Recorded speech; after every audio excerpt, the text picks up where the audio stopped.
Hello dear friends, स्वागत है आपका आपके यूट्यूब चैनल जमरे एजुकेशन पॉइंट में। जैसा कि हम लेके आ रहे हैं नॉन स्टॉप क्लासेस।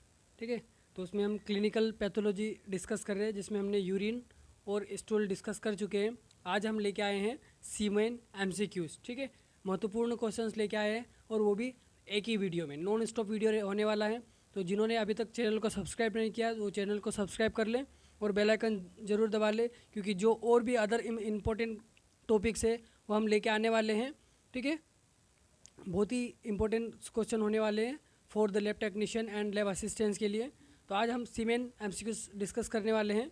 ठीक है, चलिए स्टार्ट करते हैं। जैसे ही क्वेश्चंस डिस्प्ले के ऊपर आता है तो सभी को फटाफट आंसर करने हैं। एक से बढ़कर एक क्वेश्चन लेके आए हैं, बस आप चलिए इसका कमेंट्स में आंसर बताइए फटाफट। What is the semen analysis? एक वीर्य विश्लेषण क्या है? A seldom done test for infertility, a routine test for fertility, a routine test for infertility, a details scan of sperm. ठीक है, तो इसका बताएंगे सभी कि इसका राइट आंसर क्या होने वाला है। बहुत ही इंपॉर्टेंट क्वेश्चन लेके आने वाले और ऐसे ही क्वेश्चन पूछे जाते हैं। ठीक है, इससे रिलेटेड क्वेश्चन आए हुए हैं तो उसी को थोड़ा मॉडिफाई करके क्वेश्चन दिए गए हैं। ठीक है, तो फटाफट आंसर करेंगे कि इसका राइट आंसर क्या होने वाला है। एक वीर्य विश्लेषण क्या है? ठीक है, तो what is a semen analysis? फटाफट इसका आंसर करना है। चलिए इसका आंसर लेके आते हैं। आपने क्या कमेंट्स किया और इसका राइट आंसर क्या आने वाला? तो जो इसका राइट आंसर है C, are routine test for infertility के लिए करते हैं। ठीक है, सीमेंस के स्पर्म्स के डिटेल के लिए नहीं करते। अधिकतर इसको डी आंसर करते हैं बच्चे और कभी कभी बी कर जाते हैं फर्टिलिटी टेस्ट के लिए। तो जब वो फर्टाइल है तो फिर उसको टेस्ट करने की क्या आवश्यकता होती है? ठीक है, तो रूटीनली हम उसकी इनफर्टिलिटी के लिए चेक करते हैं। ठीक है, तो सी इसका राइट आंसर है। ठीक है, तो सी इसका राइट आंसर है। ठीक है, इस तरीके से हम आगे बढ़ते हैं। नेक्स्ट क्वेश्चन, एक से बढ़कर एक क्वेश्चन से बस आप पढ़ते रहना है और जैसे ही क्वेश्चन डिस्प्ले पे आए उसका फटाफट आंसर करना है कि इसका आंसर क्या होने वाला है। ठीक है, what is the normal range for semen liquefaction time? एक नॉर्मल रेंज में पूछ लिया है। अगर एक्यूरेट पूछता है तो कभी कभी बुकों में आपको 20 मिनट्स भी देखने को मिलता है।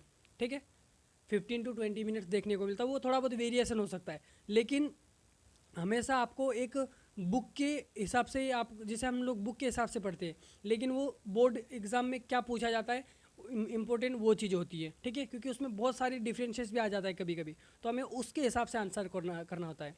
ठीक है, जैसा कि अभी एक बच्चों का कमेंट्स आ रहे थे। एक क्वेश्चन था उसमें कि जो मलेरिया का जो इन्फेक्टिव फॉर्म होता है तो उसमें मैंने जानबूझकर ऑर्गन डाल दिया, लेकिन मैंने उसमें आरबीसी सेल्स भी डाल दिया, तो सब बच्चे उसका लीवर कर रहे थे, लेकिन उसका जो राइट आंसर था आरबीसी था। तो ऐसे कन्फ्यूज़न करने के लिए वो सारी चीज़ें दी हुई रहती है, लेकिन आपको कन्फ्यूज़न होना, जानबूझकर वो क्वेश्चन को थोड़ा घुमाने के लिए ऐसा कुछ टर्म्स डाल देते ताकि आप उसको जानबूझकर गलत करके आओ। तो सब बच्चे ने लीवर डाला है, तो ऐसा नहीं करना। उसमें आरबीसी दी है तो सबसे ज़्यादा तो वो इन्फेक्टिव किसको करता है? आरबीसी को करता है। आरबीसी को रफ्चर करता है ना, तो उसका आंसर वो हो जाता है। ठीक है, इसी तरीके से क्वेश्चन थोड़े ऊपर नीचे हो जाते हैं। ठीक है, एक सिखाने के तौर पे मैं बता रहा हूँ। तो यहाँ पर इसका आंसर क्या होने वाला है? ठीक है, यहाँ पर देखो इसका मतलब होता है जो 5 मिनट्स दिया है ए का, तो उसमें 5 से कम बता रहा है, वो 5 से वो कम की तरफ इशारा कर रहा है। ठीक है, तो 5 मिनट से भी कम, तो ये तो गलत होने वाला है। 5 से 15 मिनट। ठीक है, तो अभी मैंने बताया था कि एक एक्यूरेसी कभी कभी बुक में लिक्विफिकेशन टाइम दे देता है, वो 20 मिनट दे देता है। ठीक है, अब उसके हिसाब से हमें यहाँ आंसर करना है। ठीक है, तो 20 मिनट हमें कहाँ दे? 5 से 15 मिनट, ये तो कम हो रहा है, तो ये भी उसका आंसर नहीं हो सकता है। तो इसका जो राइट आंसर है 15 से 30 मिनट। ठीक है, और 30 मिनट, अकेला 30 मिनट ज़्यादा हो जाएगा क्योंकि हमें रेंज में बताना है। ठीक है, इसलिए तो यहाँ पर हमें हर एक चीज़ को रेंज बोल दिया जाता है, नॉर्मल रेंज। तो रेंज मतलब यहाँ से यहाँ तक। ठीक है, तो इसका जो राइट आंसर है हमारा सी, इसका राइट आंसर है। ठीक, बहुत एक से बढ़कर एक क्वेश्चन है और ऐसे ऐसे क्वेश्चन आते ही है। ठीक है, हम एक जो ग्रुप 5 का जो लेवल है उसी के हिसाब से लेके आए हैं। और कुछ बच्चों का आ रहे थे कि लैब अटेंडेंस की बात हो रही थी। ठीक है, तो लैब अटेंडेंस में ये क्लिनिकल पैथोलॉजी आती है। ठीक है, इसीलिए हम क्लिनिकल पैथोलॉजी के लिए लेके आए, क्योंकि उनमें ये क्लिनिकल पैथोलॉजी उसमें पूछा जाती है। ठीक है, यूरिन, स्टूल्स, सीमेंस, CSF, इससे इन टॉपिकों से कई क्वेश्चंस आते हैं, ठीक है। और ये बहुत ज़्यादा नंबर के पूछी जाती है क्लिनिकल, इसलिए हम पहले क्लिनिकल लेके आए हैं, ठीक है। और इसी टाइप के क्वेश्चंस आते हैं। चलिए हम और आगे डिस्कस करते हैं, ठीक है। जैसे डिस्प्ले टाइम बिल्कुल नहीं है, ठीक है, हमारे पास टाइम बिल्कुल भी नहीं है, तो आप लोग भी फटाफट कमेंट्स करेंगे। नॉन स्टॉप क्लासेस चल रही है, तो आपका जो कमेंट्स का जो करने का जो भी है वो भी नॉन स्टॉप होना चाहिए। चलिए इसका आंसर करेंगे सभी के सभी। Which condition can cause a increase in round cells in semen. अगर सीमेंस के अंदर राउंड सेल दिख रही है तो वो कौन सी कंडीशन हो सकती है? वीर्य में गोल कोशिका में कौन सी स्थिति में वृद्धि हो सकती है, ठीक है। प्रोस्टेट कैंसर में, या इरेक्टाइल डिसफंक्शंस, या वेरिकोल सेल में, या हाइपोगोनाडिज्म में, ठीक है। तो बताइए इसका आंसर क्या होने वाला है, फटाफट आंसर करना है बिना टाइम वेस्ट किए। Which condition can cause an increase in round cells in human, कौन सी स्थिति में क्या हो जाएगा, हमारा वृद्धि पूछा है, ठीक है, इंक्रीज हो जाएगी। तो देखो ये तो बहुत ही एक इजी क्वेश्चन है, बहुत ही इजी क्वेश्चन है, बस समझने वाली चीज़ें होती है। और देखो हम अगर बेवजह किसी कोशिका में ग्रोथ होता तो ये डेफिनेशन किसकी है, कैंसर की, है ना। तो आधा दिमाग तो हमारा ऐसे ही हम उसको 100% सही कर देते हैं कि जहाँ पर, ठीक है, जिस सेल्स के अंदर बिना पेन किए, ठीक है, बिना दर्द के ही वो कोशिका मल्टीप्लाई होने लगती है, ग्रोथ होने लगता है, ठीक है, अब तरीके से ग्रोथ हो रहा है कोशिका का, तो वही तो एक कैंसर का ही तो है। तो यहाँ पर भी तो कुछ चीज़ें उससे रिलेटेड कर रही है, ठीक है। तो which condition cause increase in round cells in semen, ठीक है, उनमें स्थिति वृद्धि हो सकती है, तो उस कंडीशन को क्या बोलेंगे, तो प्रोस्टेट कैंसर, ठीक है। तो ए इसका राइट आंसर है, ठीक है। तो आपने क्या आंसर किया है वो मैं चेक करूँगा सभी का, ठीक है, सभी के मैं कमेंट्स देखता हूँ। चलिए आगे बढ़ते हैं, एक से बढ़कर एक क्वेश्चंस लेके आए हैं, बस आपको पढ़ना है और कमेंट्स करना है। चलिए इसका आंसर सभी लोग बताएंगे। Which of the semen analyse refer to the absent of sperms in the ejaculated. वीर्य विश्लेषण में कौन सा संकलन में शुक्राणु की अनुपस्थिति को संदर्भित करता है? एजोस्पर्मिया, ठीक है, ओलिगो एजोस्पर्मिया, या अस्पर्मिया, या एस्थेंजोस्पर्मिया, ठीक है। ये बहुत कन्फ्यूजन चीज़ें वाली होती है, दो चीज़ें बहुत कन्फ्यूजन करती है, एजोस्पर्मिया और अस्पर्मिया, ठीक है, बहुत ज़्यादा कन्फ्यूजन करती है, लेकिन इस वीडियो के बाद आपका कन्फ्यूज़न दूर होने वाला है, ठीक है, क्योंकि हम एक ऐसा ट्रिक बताने वाले हैं जो आप कभी उसको भूलोगे ही नहीं, ठीक है। बहुत ही सिंपल तरीके से हम बताएंगे और उसको याद करके रखना है, बहुत ही एकदम सिंपल फंडा है। तो इसका देखो, आप जहाँ पर भी जो भी क्वेश्चन आपके सामने आते हैं तो आप एकदम उसको एग्ज़ाम लेवल का लेके बैठे, ठीक है। ऐसा सोचे कि हम एग्ज़ाम के अंदर ही बैठे और हमारे सामने एक डिस्प्ले पे आंसर आया, ठीक है। तो हम ये क्या प्रैक्टिस ही कर रहे हैं, ताकि यहाँ गलती कर सकते हो आप, वहाँ पर गलती नहीं करने हैं, ठीक है।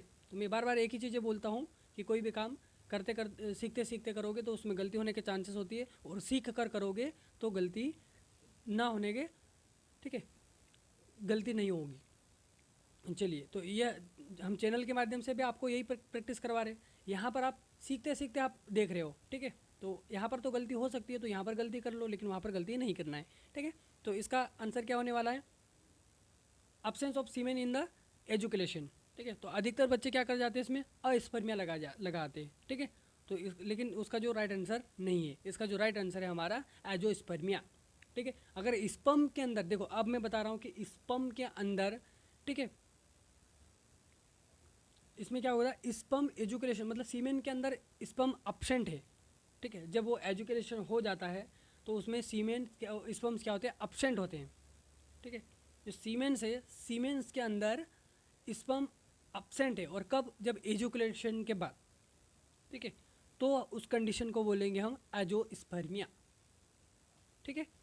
सीधा सीधा सिंपल है कि absence of sperm in the education, मतलब सीमेंस के अंदर स्पर्म है ही नहीं, दिख ही नहीं रहा है, तो उस कंडीशन को बोलते हैं हम लोग एजोस्पर्मिया। ये बहुत बड़ा डिफरेंस है अस्पर्मिया और एजोस्पर्मिया में, ठीक है। तो अच्छे से उसको समझना। बाकी सारी चीज़ें तो नॉर्मल है, इजी है, लेकिन ये सारी चीज़ें बहुत ही कन्फ्यूज़न करती है, ठीक है, तो इसका जो राइट आंसर आएगा हमारा ए, इसका राइट है आंसर है एंजियोस्पर्मिया। बाकी चीज़ें देख लेंगे हम। ओलिगोस्पर्मिया, तो ये सारी चीज़ें हम लोग पढ़ चुके हैं, मैं बता चुका हूँ। मोनो, देखिए monosaccharide, disaccharide, oligosaccharide, polysaccharide. Mono मतलब एक, डाई मतलब दो शुगर के मोलिक्यूल। ठीक है, ये सारी चीज़ें देखो हर जगह हमें क्या होता है, कोरिलेट करना होता है। हम कार्बोहाइड्रेट पढ़ते हैं, उसमें मोनोसेकेराइड मतलब मोनो मतलब एक ही मोलिक्यूल से शुगर का। ठीक है, डाइसेकेराइड मतलब शुगर का दो मोलिक्यूल्स हो सकते हैं। ठीक है, या फिर डाई के बाद में ओलिगोसेकेराइड मतलब कुछ। ओलिगो का मतलब होता है कुछ, और पोली का मतलब है मोर देन, और अधिक। ठीक है, तो ओलिगो स्पर्म मतलब थोड़े बहुत स्पर्म से इसमें। ठीक है, तो वो ओलिगोसेकेराइड आएगा। अगर उसमें वीर्य है ही नहीं, वीर्य ही एब्सेंट है, उस कंडीशन को बोलेंगे अस्पर्मिया। ठीक है, वो नाम से क्या चल रहा है, उसमें स्पर्म्स की बात हो रही है, लेकिन वो वीर्य की बात हो रही है, सीमेन की बात होती है। ठीक है, तो इस तरीके से आप देखो, और भी आगे क्वेश्चंस आने वाले हैं। तो इसका जो राइट आंसर है ए। ठीक है, चलिए देखो, ऐसे इसी हिसाब से आ गया कि is a condition where there is no semen during the ejaculation. ठीक है, ऐसी स्थिति थी जहाँ पर संकलन के दौरान कोई वीर्य नहीं है, तो उस कंडीशन को बोलेंगे हम लोग अस्पर्मिया। ठीक है, अब यहाँ पर आएगा हमारा अस्पर्मिया, इसलिए मैंने दोनों क्वेश्चनों को साथ में दिया है ताकि आपका क्वेश्चन इस वीडियो के बाद डाउट क्लियर हो। ठीक है, क्योंकि हमें टॉपिक के साथ साथ में वो सारी चीज़ें डाउट भी क्लियर करने होंगे जो उससे रिलेटेड क्वेश्चन आ सकते हैं। ठीक है, ठीक है, तो इसका जो राइट आंसर क्या है, ऐसी स्थिति जहाँ पर संकलन के दौरान कोई वीर्य नहीं होता है, तो उसको हम लोग बोलेंगे अस्पर्मिया। एजोस्पर्मिया मतलब absent of sperm in semen. ठीक, और ग्लूको, ठीक है, ग्लाइकोसीमिया मतलब स्पर्म्स के अंदर ग्लूकोज के मोलिक्यूल्स प्रेजेंट है। मोनोस्पर्मिया मतलब एक ही स्पर्म से। ठीक है, तो ये सारी चीज़ें तो अलग हो जाएगा, यहाँ कुछ चीज़ें अलग पूछी गई है। नो स्पर्म ड्यूरिंग एजुकेशन पूछा है। ठीक है, तो हमारा बी आंसर राइट है। ठीक, चलिए आगे बढ़ते हैं, एक से बढ़कर एक क्वेश्चन से। चलिए देखो, वही क्वेश्चन लेके आए हम लोग जो ग्रुप 5 में लैब टेक्नीशियन, लैब असिस्टेंट और कुछ मात्रा में लैब अटेंडेंट्स या जो अदर हैं, उनमें भी ये सारी क्लिनिकल पैथोलॉजी पूछी जाती है। ठीक है, तो क्लिनिकल पैथोलॉजी तो आपको नर्सिंग में भी देखने को मिलेगी, वहाँ पर भी क्लिनिकल पैथोलॉजी कुछ मात्रा में पूछी जाती है। ठीक है, तो वो लोग भी देख सकते हैं। तो लंबे समय तक भंडारण के लिए वीर्य के नमूनों को संरक्षित करने के लिए आमतौर पर किस पदार्थ का उपयोग किया जाता है। देखो हिंदी में हमें समझ में आ रहा है, तो हम हिंदी को ही पढ़ लेते हैं। इंग्लिश में भी देख लेंगे, इंग्लिश मीडियम वालों के लिए, कि we substance is commonly use to preserve semen sample for long terms storage. ठीक है, लंबे समय के लिए हमें किस प्रिजर्वेटिव करते हैं। ठीक है, तो ये हमें सारी चीज़ें देखने को मिल रही है, हेमेटोलॉजी में, बायोकेमिस्ट्री में, हिस्टोलॉजी में, माइक्रोबायोलॉजी में भी, तो क्लिनिकल पैथोलॉजी में भी हमें प्रिजर्वेटिव देखने को मिलते हैं, चाहे वो यूरिन हो, स्टूल हो, या सीमेन हो, या CSF। ठीक है, सारे चीज़ों को प्रिजर्व करना होता है। तो यहाँ पर भी कोई प्रिजर्वेटिव है, तो बताइए इसमें कौन सा प्रिजर्वेटिव होगा। फॉर्मल्डिहाइड होगा, एथेनॉल होगा, डाईमिथाइल सल्फोक्साइड होगा, या एसिटिक एसिड होगा। ठीक है, सीमेन है भाई साहब। अगर हम हिस्टोलॉजी की बात करते हैं तो यह फॉर्मल्डिहाइड आ जाता है। ठीक है, एसिटिक एसिड भी आते हैं, हमने पढ़ा था स्टूल के अंदर एसिटिक एसिड भी दिया था प्रिजर्वेशन। लेकिन ये सीमेन है, तो सीमेन के अंदर कौन सा आएगा, तो इसका जो राइट आंसर है। ठीक है, आप क्या कर रहे हो, फटाफट आंसर करेंगे कि आपके हिसाब से क्या राइट है, इसका आंसर आएगा। देखो फॉर्मल्डिहाइड, इसका फॉर्मल्डिहाइड है वो भी गलत है, क्योंकि फॉर्मल्डिहाइड तो हम लोग टिश्यू के लिए करते हैं, मतलब थोड़ी बहुत हार्डनेस चीज़ों के लिए, तो ये तो एक फ्लूइड है।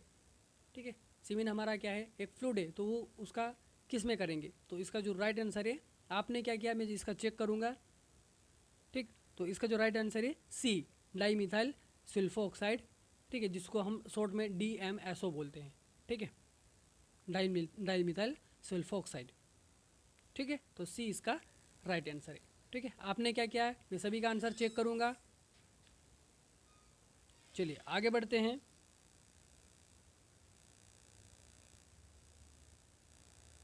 ऐसे ऐसे क्वेश्चन लेके आए हम जो बहुत ही ज़्यादा इंपॉर्टेंस है। ठीक है, और ऐसे ही क्वेश्चन पूछे जाते हैं। Which part of the sperm cell contain mitochondria for energy production. ठीक है, अच्छे से पढ़ना है। Which part of the sperm cell contain mitochondria for the energy production. तो आपको पता है कि माइटोकॉन्ड्रिया ही ऊर्जा, ठीक है, ऊर्जा ग्रह है। हम पढ़ चुके हैं पिछली कक्षाओं में कि माइटोकॉन्ड्रिया क्या है, ये ऊर्जा का पावर हाउस है। ठीक है, हम लोग पढ़ते हैं ना ऊर्जा का ग्रह है, तो पावर हाउस ऑफ सेल्स। तो कोशिका का पावर हाउस किसे कहा गया है, माइटोकॉन्ड्रिया को। ठीक है, तो ये सारी हम चीज़ें पढ़े हैं। अब ये जो जब चीज़ें पूछी रही है इसमें कि जो माइटोकॉन्ड्रिया प्रेजेंट होता है स्पर्म्स के अंदर, तो कौन से भाग में होता है, ठीक है, किस पार्ट में प्रेजेंट होता है, तो हेड पीस में, मिड पीस में, टेल पीस में, या ऑल ऑफ दिस, या सभी में, दिए गए सभी में। तो सभी लोग आंसर करेंगे। इसका राइट आंसर क्या होने वाला है। मज़ेदार क्वेश्चन है और ऐसे ही क्वेश्चन पूछे जाते हैं, ये ग्रुप 5 लेवल के क्वेश्चन हैं। Which part of the sperm cell contain mitochondria for energy production.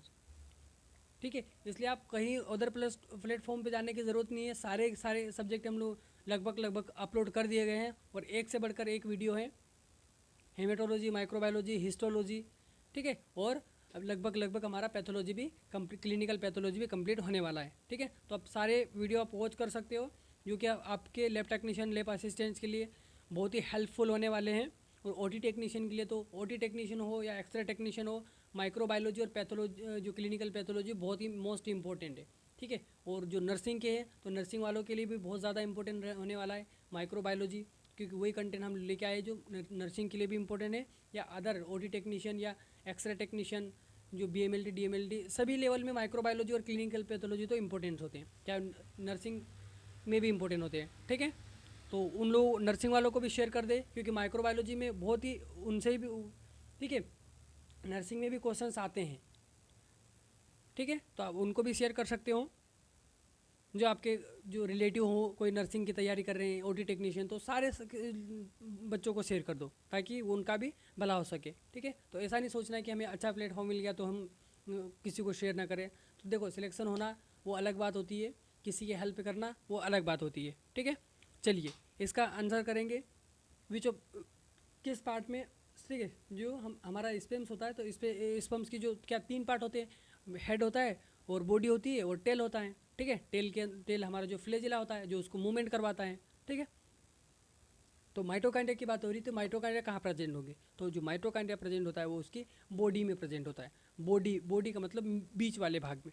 ठीक है, तो इसका बी इसका राइट आंसर होगा। ठीक है, अब अगर इसमें कुछ DNA की बात होती है तो DNA कहाँ प्रेजेंट होगा, फ्लेजिला तो टेल है, या उस टेल्स का क्या काम होता है, तो वो मोटाइल करवाने के लिए, ठीक है, मूवमेंट करवाने के लिए टेल पीस का काम है। ठीक है, और हम हेड की बात करेंगे तो हेड के अंदर उसका जेनेटिक मटेरियल प्रेजेंट होता है। ठीक है, चलिए तो इस तरीके से पढ़ें, सारी चीज़ें नोट्स करें, हेड के अंदर क्या होता है और टेल के अंदर क्या होता है, एक्रोसोम्स, न्यूक्लियस। ठीक है, जितना भी जेनेटिक मटेरियल वो हेड में होगा। ठीक है, तो हम DNA ऐसा बोल सकते हैं, तो हेड में होगा। ठीक है, लिख लो, नोट कर लो। और जो माइटोकॉन्ड्रिया होगा उसके मिड पीस में होगा, बीच वाले मध्य भाग में होगा। ठीक है, और टेल तो हमारी उसको मूवमेंट करवाने के लिए होती है। चलिए आगे बढ़ते हैं, इसका जो राइट आंसर है बी है। ठीक,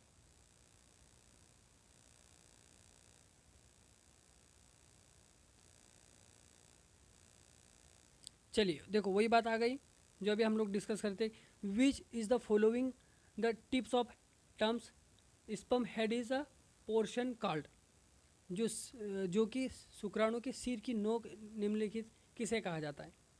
ठीक है, शुक्राणु की जो हेड का जो टिप्स होता है, ऊपरी जो लेयर होती है, वो उसको क्या कहते हैं।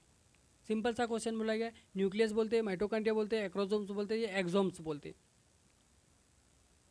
ठीक है, तो इसका फटाफट आंसर करेंगे। देखो घुमा फिरा के किस तरीके से क्वेश्चन आ रहे हैं और ऐसे ही क्वेश्चन बनते हैं। अगर ऐसे क्वेश्चन नहीं आएंगे तो कैसे क्वेश्चन आएंगे। ठीक है, हर संभवतः हम लोग चारों तरफ से क्या, जो हम क्या है, युद्ध के समान हम प्रिपरेशन करते हैं, तो युद्ध में तो हमें चारों तरफ से देखना होता है कि कहाँ से सिपाही आते हैं। ठीक है, और हमला हो जाए, तो हमें चारों तरफ से तैयारी करके रखना है, कहीं से भी क्वेश्चन आए हमको आना चाहिए। ठीक है, तो यही उद्देश्य हमारा कि आपका एक भी क्वेश्चन गलत ना जाए। ठीक है, तो जो शुक्राणु का जो सिर है उसका जो ऊपरी एक टिप्स होती है, टिप्स मतलब एक ढक्कन लीड के तौर पर, तो वो किसका बना होता है, न्यूक्लियस का, माइटोकॉन्ड्रिया का, एक्रोसोम्स का, या एक्सोम्स का। ये ठीक है, जितने भी लेक्चर डले हुए हैं अपने चैनल पे वो बहुत ही वो हेल्पफुल होने वाले हैं, क्योंकि उसमें जो वेरी वेरी इंपॉर्टेंट से वही चीज़ें डिस्कस की गई है। तो आप सारे के सारे वीडियो वॉच कर सकते हो और आपको आपके सिलेक्शन के लिए आपको वो हेल्पफुल होंगे। ठीक है, चलिए इसमें आप सभी लोग आंसर करेंगे कि इसका आंसर क्या होने वाला है, न्यूक्लियस होगा, माइटोकॉन्ड्रिया होगा, या एक्रोसोम्स होगा, एक्सोम्स होगा। ठीक है, हम सभी के कमेंट्स देखेंगे कि आप लोगों ने क्या कमेंट्स किया है। तो इसका जो राइट आंसर आएगा वो एक्रोसोम्स होगा। ठीक है, उसकी जो टिप्स बनी होती है, स्पर्म्स की जो टिप्स, हेड की जो टिप्स बनी होती है वो एक्रोसोम्स कहलाता है। ठीक है, तो सी इसका राइट आंसर है। ठीक है, अगर इसमें टिप्स को हटा देता है तो इसका न्यूक्लियस भी हो जाता है और एक्रोसोम्स भी होता है। ठीक है, जो एक्सोम्स की बात की तो ये उसको जो लंबा जो जोड़ने का काम वो हेक्सोम्स करता है। ठीक है, जैसे उसको हेड और बॉडी को कौन कनेक्ट करता है, हेक्सोम्स। फिर बॉडी और टेल्स को कौन कनेक्ट करता है, हेक्सोम्स। ठीक है, तो वो कनेक्शन का काम करता है। तो इसके ऊपर से भी क्वेश्चन बन सकते हैं, लेकिन ये टिप्स पूछा था। ठीक है, टिप पूछा था हेड की, हेड के ऊपर जो टिप होती है वो किसकी बनी होती है, वो एक्रोसोम्स की बनी होती है। ठीक है, तो सभी लोग ध्यान देंगे, अच्छे से इसका आंसर करेंगे सभी के सभी। जैसे ही आता है आप फटाक से आंसर करने हैं। चलिए इसका आंसर करेंगे सब के सब कि the DNA of the sperm cell is present in which part of the sperm. ठीक है, ये वही बात आ गई, अभी ऊपर हमने डिस्कस की है तो वही बातें आ गई कि एक शुक्राणु सेल का डीएनए मौजूद है। किस में होगा वो, हेड में होगा, बॉडी में होगा, टेल में होगा, ऑल ऑफ द, ठीक है, ऑल ऑफ दीज में होगा। तो अधिकतर बच्चे क्या ऑल ऑफ दीज लगा देते हैं। तो देखो कभी कभी ऐसे क्वेश्चन आते हैं, लेकिन हमेशा उसका आंसर ऑल ऑफ दीज नहीं होता है। ठीक है, अभी मैंने बताया था कि जो डीएनए या जेनेटिक मटेरियल प्रेजेंट होता है वो हेड में प्रेजेंट होता है। ठीक है, तो इसका जो राइट आंसर है हमारा ए, इसका राइट आंसर है हेड। बॉडी की बात की गई है तो बॉडी के अंदर क्या प्रेजेंट होता है, माइटोकॉन्ड्रिया। ठीक, इस हिसाब से प्रिपरेशन करना है, चारों तरीके से हमें तैयारी करके रखना है, कहीं से भी क्वेश्चन आ सकते हैं।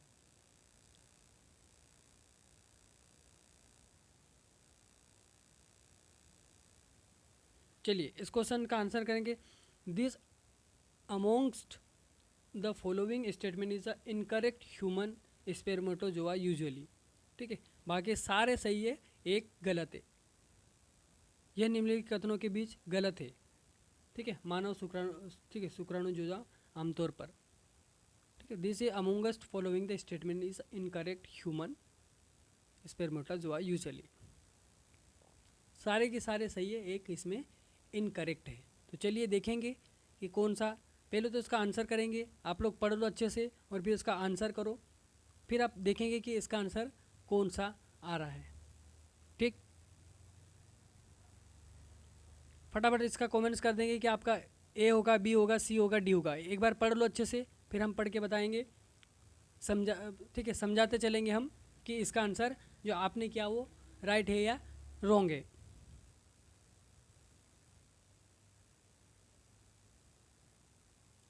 चलिए देखते हैं इसमें, move with the help of their tales. जो ह्यूमन स्पर्म्स होता है वो उसकी क्या क्या वो पूंछ से चलता है, तो बिल्कुल जो पूंछ होती है उसको वो मूवमेंट करवाने में हेल्प करती है, तो बिल्कुल करती है, तो ये तो करेक्ट है। हमें इनकरेक्ट ढूंढना है।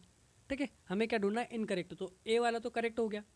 नेक्स्ट देखेंगे, the contain enzyme in their head which aid in penetration of ovum. बिल्कुल, उसके हेड्स के अंदर एंजाइम्स होते हैं, ठीक है, जो ओवम्स के अंदर पेनिट्रेट करने का काम करता है।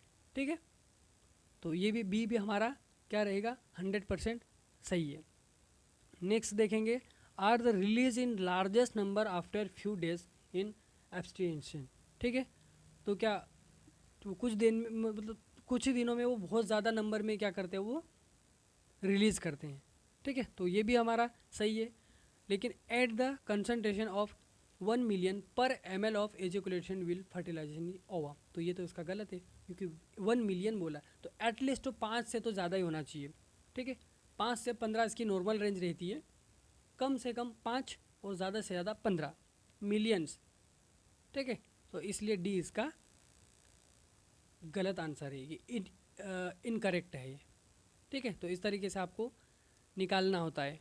ठीक है, बस ऐसा निकालना सीख जाओ आप। देखो अब अगर ये तभी पढ़ पाओगे आप जब उसको पूरी डिटेल आपको पता है।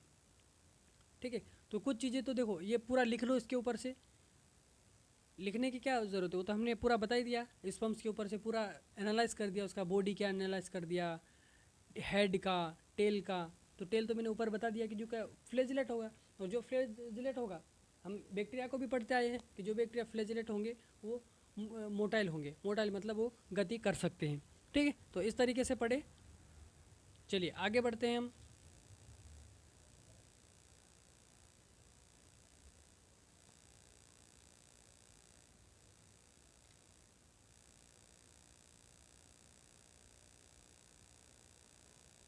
चलिए इसका आंसर बताएंगे सभी लोग। The polar bodies are form during, ठीक है, ध्रुवीय निकाय के दौरान बनते हैं, ठीक है। तो फटाफट आंसर करेंगे। इसका आंसर क्या आने वाला है? पोलर बॉडीज़, ये स्पम्स की बात हो रही है, ठीक है, क्योंकि हमारा टॉपिक ही स्पम है। तो स्पम्स polar bodies are form during, तो ओजिनोसिस, स्पेर्मेटोजिनोसिस, गेमेटोजिनोसिस या स्पेर्मेटोलाइसिस, लियोसिस, ठीक है।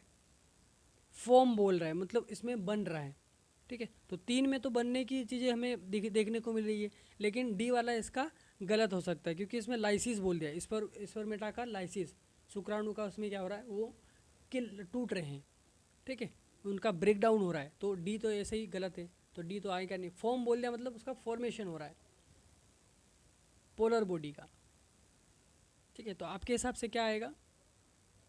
चलिए राइट आंसर चेक करते हैं। राइट आंसर इसका ए होने वाला है। अब देखो ओ, ठीक है, ओ जिनोसिस, ठीक है, जो पोलर बॉडी बनती है, एक शेप आता है, उस जो स्पर्म का जो एक नया नया शेप आता है, ठीक है। पोलर मतलब स्टार्टिंग से प्राइमरी जो उसका रूप आता है, उस चीज़ को बोलते हैं ओजिनोसिस।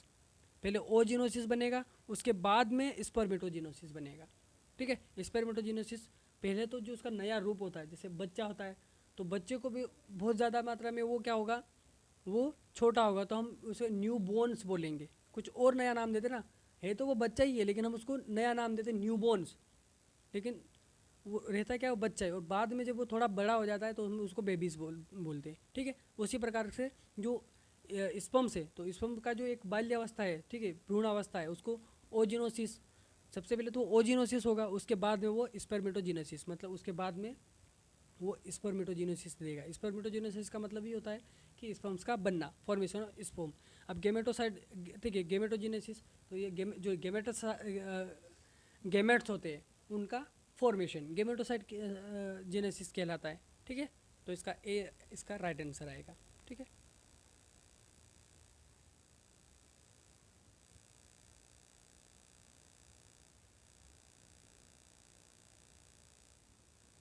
चलिए इसका आंसर करेंगे सभी लोग कि इसका आंसर क्या होने वाला। दिस हैपन ड्यूरिंग स्पर्मेटोजिनेसिस, यह शुक्राणु जनन के दौरान होता है।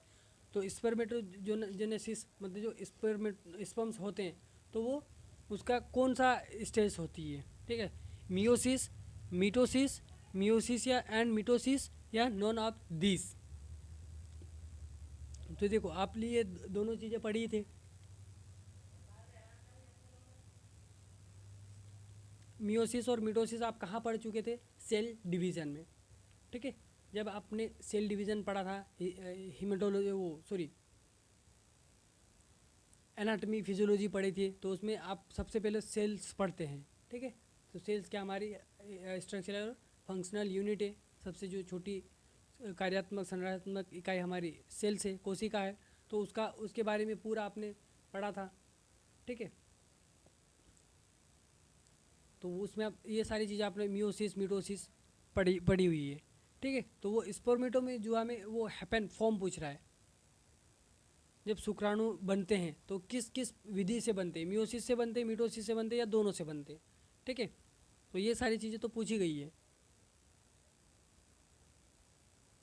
चलिए आइए चेक करते हैं इसका जो राइट आंसर है। उसका जो राइट आंसर आएगा सी से, जो स्पेर्मेटोजेनेसिस होता है वो मियोसिस और मिटोसिस दोनों से होता है, ठीक है।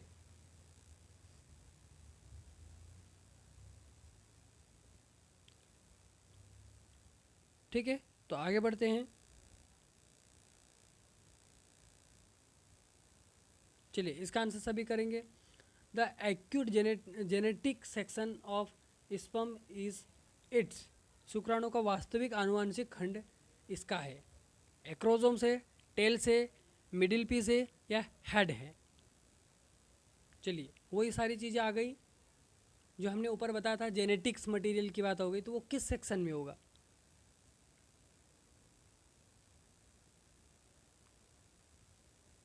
तो एक्रोसोम्स कहाँ होता है हमारा? हेड में ही होता है, अभी हमने पढ़ा था। तो ये जेनेटिक्स की बात हो रही है, तो जेनेटिक्स टेल में होगा, मिडिल पीस में होगा या हेड में होगा। ठीक है, तो ये तो आप सभी लोग कमेंट्स बताओ कि इसका राइट आंसर क्या होने वाला है। अभी मैंने सारी चीज़ें बता दी इसमें, ठीक है, सारी चीज़ें डिस्कस कर दी मैंने इनमें।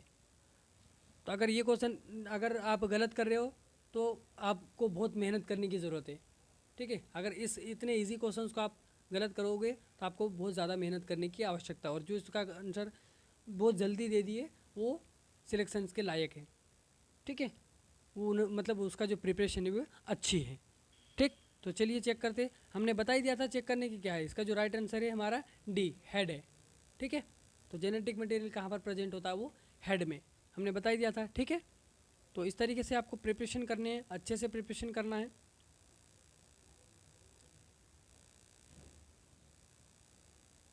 चलिए इसका आंसर सभी बताएंगे।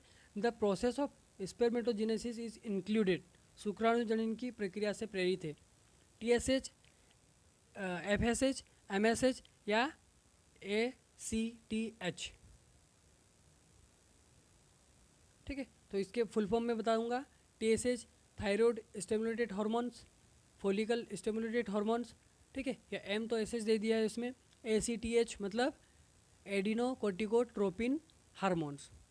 ठीक है, तो इसमें शुक्राणु का जो शुक्राणु जनन की प्रक्रिया से प्रेरित है।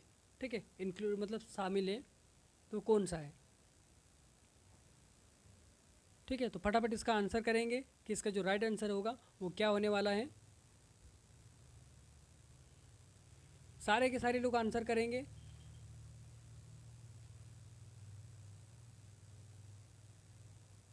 ठीक है, फटाफट बताओ कि इसका आंसर क्या होगा। TSH आपने पढ़ा था, thyroid stimulating hormones, follicle stimulating hormones, MSH। ठीक है, ACTH एडिनोकोर्टिकोट्रोपिन हार्मोन्स। तो इसका राइट आंसर क्या आएगा?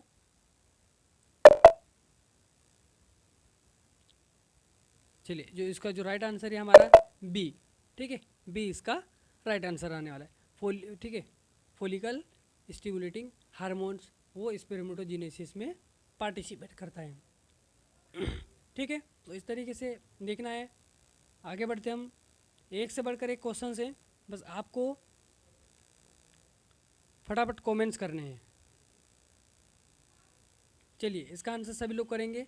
The number of spermatozoa a single primary spermatocyte finally produced in spermatogenesis. शुक्राणु, ठीक है, शुक्राणुजोआ की संख्या एक एकल प्राथमिक शुक्राणुजीय अंत में शुक्राणुजनक में उत्पादित होते हैं। ठीक है, जैसे एक सिंगल है, इसमें क्या बोला जाएगा? The number of spermatozoa a single primary spermatocyte है। ठीक है, तो फाइनली प्रोडक्शन जो आखिरी में जो बनते हैं वो कितने बनते हैं? 2 बनेंगे, 4 बनेंगे, 6 बनेंगे, 8 बनेंगे।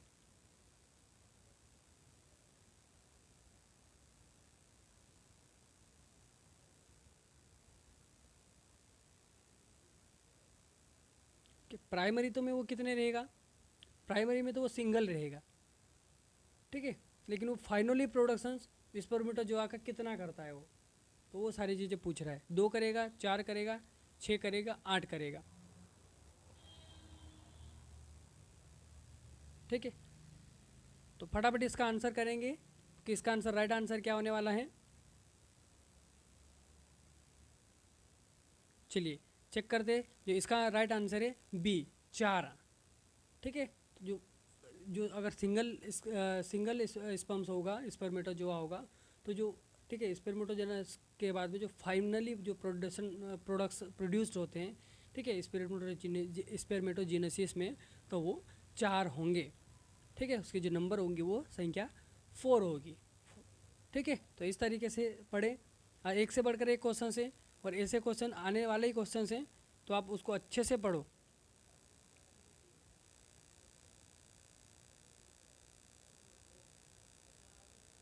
चलिए इस क्वेश्चन को पढ़ेंगे और फिर इसका आंसर करेंगे। The acrosomes of sperm is form. शुक्राणु का एक्रोसोम का गठन किया जाता है। माइटोकॉन्ड्रिया ऑफ ठीक है spermatid, Golgi complex of spermatid, nucleus of spermatid और सेंट्रोसोम ऑफ स्पर्माइड। ठीक है, फटाफट इसका आंसर करेंगे, फिर हम आगे बढ़ेंगे। फटाफट इसका आंसर करो कि इसका राइट आंसर क्या होने वाला है।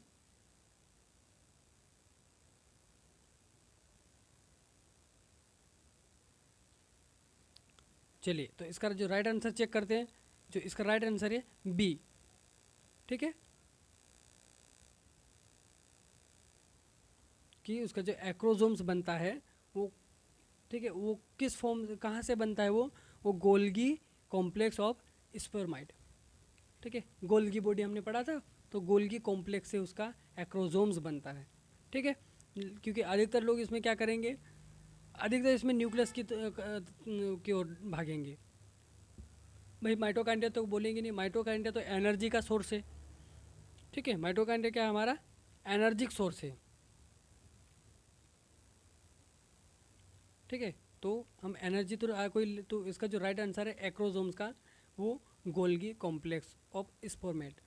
ठीक है, न्यूक्लियस, क्योंकि अधिकतर न्यूक्लियस की ओर भागते हैं, क्योंकि वो जेनेटिक मटेरियल बोल दिया, डीएनए बोल दिया।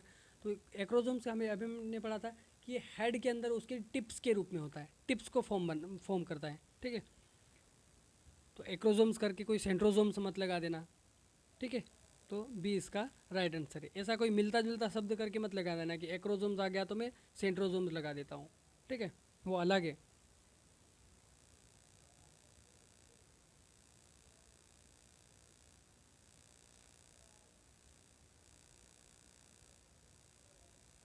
चलिए, इसका right answer which of the following cell is, ठीक है, इमोर्टल, निम्नलिखित में से कौन सी कोशिकाएं अमर है। Glomerular cells, somatic cells, cell of pituitary या germs cell.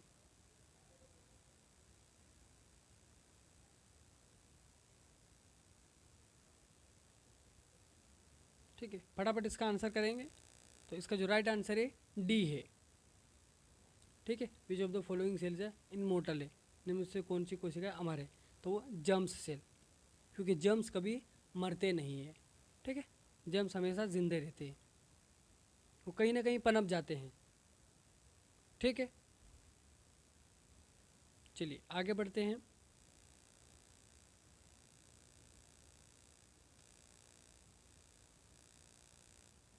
Life span of ovum is, ovum का जीवन काल कितना होता है। ठीक है, सभी हमने ऊपर पढ़ा था लिक्विफिकेशन टाइम, तो ये की कुछ चीज़ें इंपॉर्टेंस होती है। वैसे तो यहाँ पर सारे जितने भी क्वेश्चन है वो इम्पोर्टेंस ही होने वाले हैं, सब के सब इम्पोर्टेंस है, इससे रिलेटेड क्वेश्चन ही आते हैं।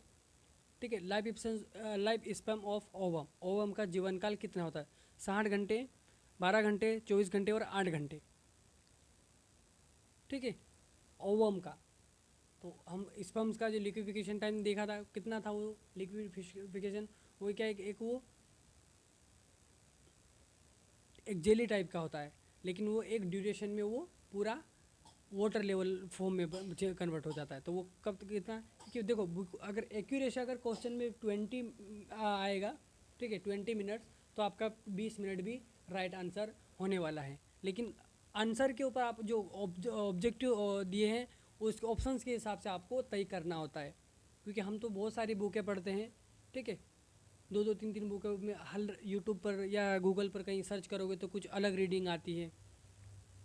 ठीक है, चलिए इसमें देखते हैं, इसका जो राइट आंसर है वो 24 आवर्स। ठीक है, 24 घंटे इसका जीवन काल है, सी इसका राइट आंसर होता है। ठीक है, हम ऐसा बोलते हैं ना कि अगर 24 घंटे के अंदर भी कहीं संभोग कर लिया तो वो प्रेग्नेंट होने के चांसेस है। इस तरीके से हम लोग बोलते हैं ना कि वो 24 घंटे तक उसका ओवम वेट करता है। अगर 24 घंटे तक कोई, 24 घंटे के अंदर अंदर कोई स्पर्म उसको कनेक्ट कर जाता है तो वो यूपीटी पॉजिटिव आ जाती है। ठीक है, तो इस तरीके से हम लोग याद कर सकते हैं।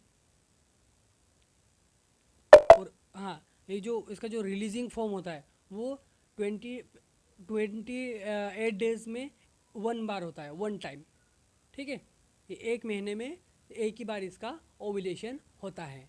ठीक है, ओवरी से ये रिलीज़ होता है। तो ये सारी चीज़ें भी नोट कर ले, बहुत ही इंपॉर्टेंट चीज़ें, ऐसी क्वेश्चन तो आते हैं।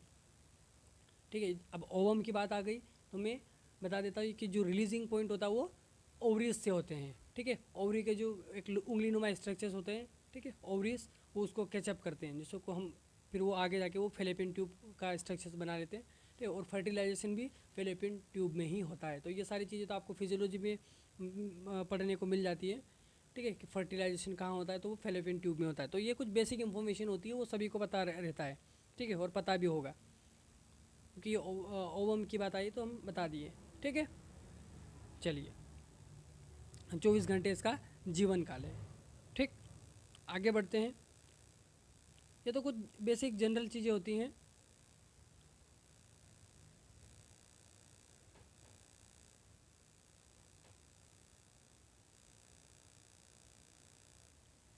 चलिए, इसके बताएंगे सभी कि the middle piece of sperm in human reproduction help, जो ह्यूमन के स्पर्म्स का जो बीच वाला भाग है, बॉडी है, वो क्या रिप्रोडक्शंस में क्या हेल्प करती है। ठीक, मानव प्रजनन में शुक्राणु का मध्य टुकड़ा, ठीक है, जो मदद करता है, तो वो क्या करता है, वो to harbours of haploid nucleus के लिए, to envelop the whole body of sperms के लिए, या to produce energy for sperm motility के लिए, या more than of the above.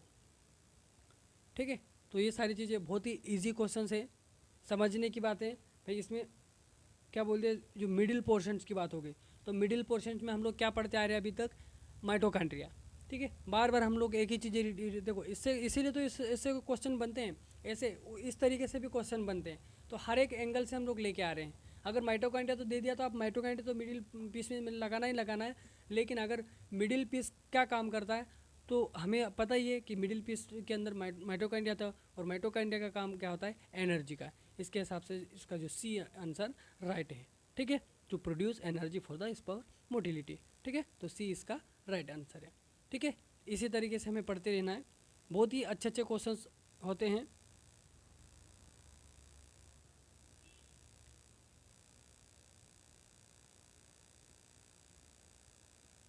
चलिए, सभी इसका आंसर करेंगे। Which among the following has 23 chromosomes, निम्नलिखित में से 23 गुणसूत्र होते हैं, स्पेर्मेटोजोआ, जाइगोट, सेकेंडरी ओसिट, या ओग्निया। ठीक है, तो किसका होगा, सभी लोग कमेंट्स में ज़रूर बताएंगे।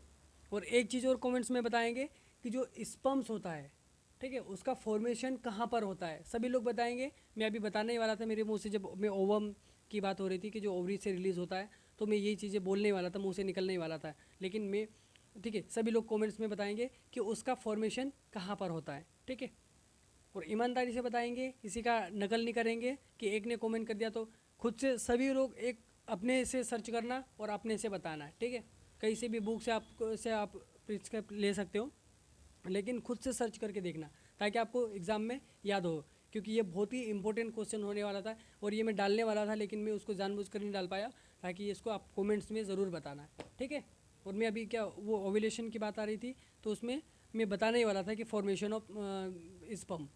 ठीक है, लेकिन अच्छा हुआ मैंने नहीं बताया। तो सारे के सारे उसमें कमेंट्स में ज़रूर बताना है कि उसका जो राइट आंसर क्या आएगा। ठीक है, तो इसका राइट आंसर बताओ अभी। तो निम्नलिखित में से 23 गुणसूत्र हैं, स्पर्मेटोजोआ के, जाइगोट्स के, सेकेंडरी ओसिट्स के, या ओगोनिया का। ठीक है, तो चलिए राइट आंसर इसका चेक करते हैं। इसका जो सी है, इसका राइट आंसर है सेकेंडरी ओसिट। ठीक है, और इसके अलावा आपको क्या करना है, आपको स्पर्म्स का फॉर्मेशन कहाँ पर होता है, ये चीज़ें बहुत ही इंपॉर्टेंट से होती है। ठीक है, कौन सी, अब मैं मेरे मुंह से तो मैं अभी बताने ही वाला था, इसलिए मैं नहीं बता पाया। चलो अच्छा कि आपको उस चीज़ को कमेंट्स में बताना है। ठीक है, तो जितने भी वॉचिंग कर रहे हैं वो सभी के सभी कमेंट्स आना चाहिए, जितने व्यूवर्स हैं। ठीक है, इस वीडियो के जितने व्यूवर्स हैं वो सारे के सारे ये चीज़ें ज़रूर बताएंगे कि इसका स्पर्म्स का फॉर्मेशन कहाँ पर होता है। ठीक है, और इसका ट्रांसफरेशन, ठीक है, और ये भी बताना है कि ट्रांसफरेशन कहाँ से होता है, ट्रांसफ़र उसका कौन सी डिफेंस करता है। ठीक है, एक नली है तो उसका नाम बताना है। ठीक, चलिए, तो अभी तक जिन्होंने चैनल को सब्सक्राइब नहीं किया वो चैनल को सब्सक्राइब कर लें, और ठीक है, ज़्यादा से ज़्यादा लोगों को शेयर कर दें। ठीक है, क्योंकि जो क्लिनिकल पैथोलॉजी है बहुत ही इम्पोर्टेंट है और सबसे ज़्यादा नंबर में पूछती है। नर्सिंग में भी ये पूछी जाती है। तो आपके जितने relative nursing, OT technician, x-ray technician, lab attendant, assistant, technician, सारे पीपल्स को शेयर कर दें, ठीक है। और सब्सक्राइब का जो लेवल है 24 है उसको बढ़ाए हैं, ठीक है, कि हम आपकी सेवा में तत्पर है। तो आपका भी एक फ़र्ज बनता है कि चैनल को थोड़ा, ठीक है, एक लेवल देने की कृपया करें, ठीक है। Thanks for watching.